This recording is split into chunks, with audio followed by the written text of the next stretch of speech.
term given to the wives of the Prophet sallallahu alaihi wasallam. நபி அவருடைய மனைவியருக்கு சொல்லப்படக்கூடிய collective ஒருங்கிணைந்த வார்த்தை, அதாவது ஒரு குறிப்பிட்ட ஒரு வார்த்தையில அவங்கள சொல்றதுக்கு நம்ம என்ன வார்த்தை யூஸ் பண்ணுவோம்? இந்த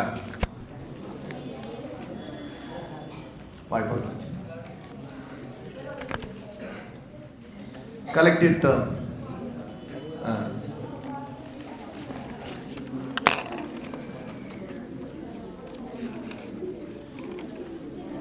What is the collective term given to the wives of the Prophet sallallahu alaihi wasallam?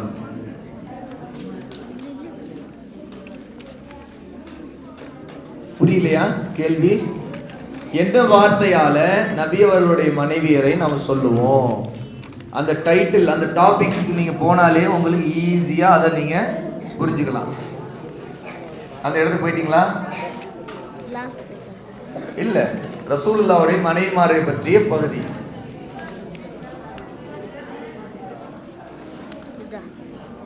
ஆமா, அந்த தலைப்பு தான். இப்போ நீங்க ஆன்சர் கண்டுபிடிங்க.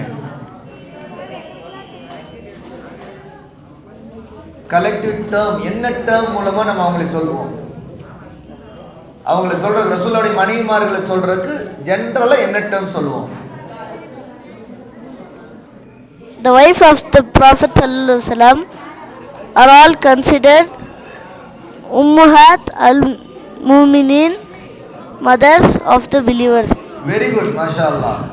Ummahatul Mu'min, Ummahatul Mu'minin. சரியா? இதான் கலெக்டிவ் டேர்ம் அவங்கள சொல்றதுக்கு. ஆமா, தனியா ஒரு ஆளா சொன்னா எப்படி சொல்லுவோம்?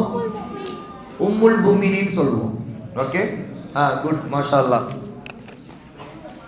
அதற்கு அடுத்த next question goes to roll number 35.